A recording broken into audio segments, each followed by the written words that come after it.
Welcome back to Inspire AI, the podcast where we explore how technology is reshaping our world and how we can reshape ourselves to thrive in it. I'm your host, Jason McGinty.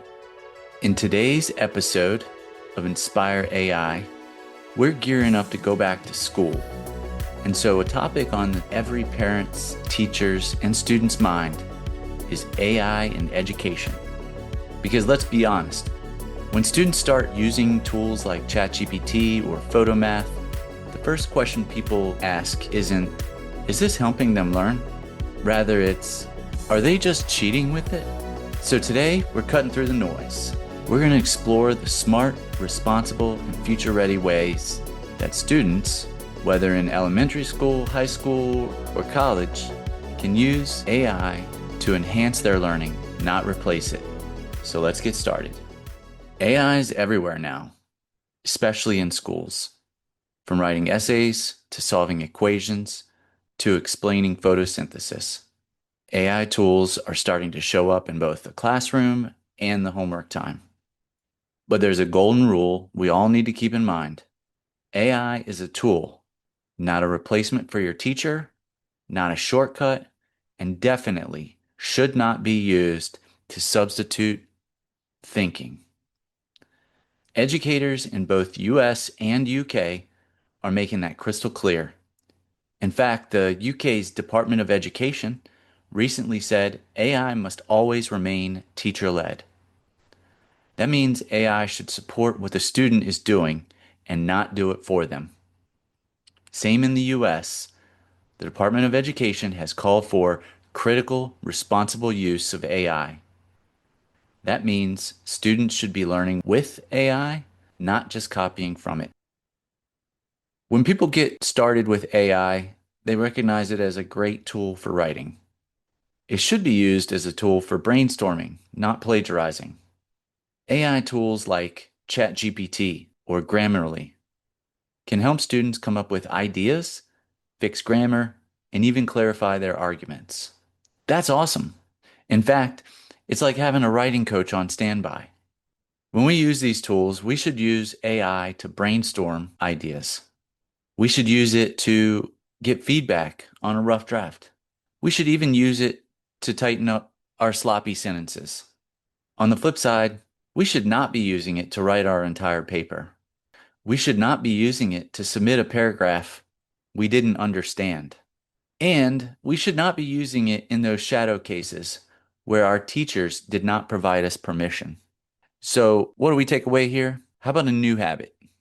Draft first, AI second. That's how students actually grow. All right, moving on. Let's talk numbers.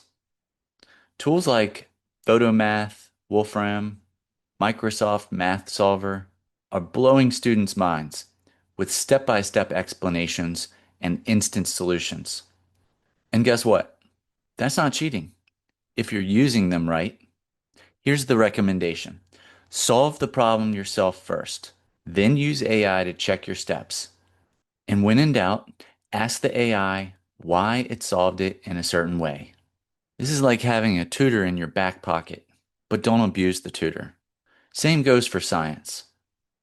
AI can break down complex concepts like DNA replication or Newton's laws. It can quiz you before a test. It can simulate an experiment. But it's your brain that has to connect the dots. Again, think of AI like a tutor, not a magic wand. All right, let's step outside the classroom for a minute. Where AI gives students access to 24/7 study support. You could say, students can say, help me understand this chemistry formula. Give me 5 practice problems on solving quadratics. Or even act like a debate opponent and challenge my essay. These are incredible use cases, and they certainly build independence. But here's the test. When you submit your work, would you feel good telling your teacher exactly how you used AI? If yes, great job. If no, it's probably a misuse. I want to also make sure we talk about safety, privacy, and policies. So here's a few crucial reminders. Don't share personal info with AI tools. No names, no school details, no sensitive information about yourself. Always follow the school's policy. If the assignment says no AI, don't risk it. And of course, fact check your answers. AI is helpful, but not perfect. You do not want to submit something that you didn't understand and it certainly wasn't correct. And remember, teachers can tell when something sounds too polished or off topic. Using AI to shortcut your work isn't just unethical. It's a missed opportunity to think for yourself, to grow. As I roll through these principles, these concepts, I know for a fact that these ideas also should be encouraged in the workplace. So before we wrap up, I want to zoom out for a moment. From classroom to conference room, I think about these principles and how they apply to work too. Because everything we just covered about AI responsibility as a student, it also applies as much in the workplace. Think about it. AI should support your thinking, not replace it. Whether you're writing a client proposal, crunching numbers, or researching a new market, AI can speed up your workflow. But your judgment, context, and creativity still matter most. Transparency is key. Just like students need to disclose how they use AI in schoolwork, professionals should be open to using AI in reports, coding, or content creation, especially when accuracy and trust are on the line. Privacy and security also matter in both school and work. You should never paste sensitive information into public AI tools. Names, customer data, company strategies. Keep those protected. And finally, AI is a partner, not a pass. Whether you're a 10th grader or a team lead, the goal is the same. Grow your skills, sharpen your thinking, and use AI to accelerate, not avoid, the hard work. So if you're teaching these principles to students now, congrats. You're also preparing them to be thoughtful, ethical, future-ready professionals. And here's the truth. Students who learn how to use AI responsibly are going to have a serious edge.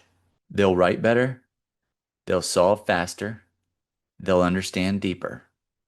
Not because AI is doing the work for them, but because they're learning how to partner with it. And that's what future proofing is all about. So whether you're a student listening in, or a parent, or an educator, help foster AI literacy, not AI dependency. We all must work to raise a generation of learners who are curious, ethical, and ready for the world ahead. And speaking of future ready, just this year, the US federal government made AI literacy a national priority. A new executive order is pushing for AI education across all K-12 schools, calling for teacher training, student apprenticeships, and AI curriculum integration. Why? Because leaders like Alex Cotran from Columbia University are sounding the alarm.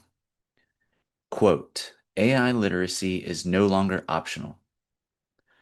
It's a must-have skill, right up there with reading and math. So what does that mean for students? It means that learning to use AI responsibly, ethically, and skillfully is no longer a side quest. It's becoming part of what it means to be educated in 2025 and beyond. And the great news, if you're listening to this podcast, you're already taking the first steps. So thanks for joining me on Inspire AI. If you found this episode useful, share it with a student, or better yet, talk about it with one.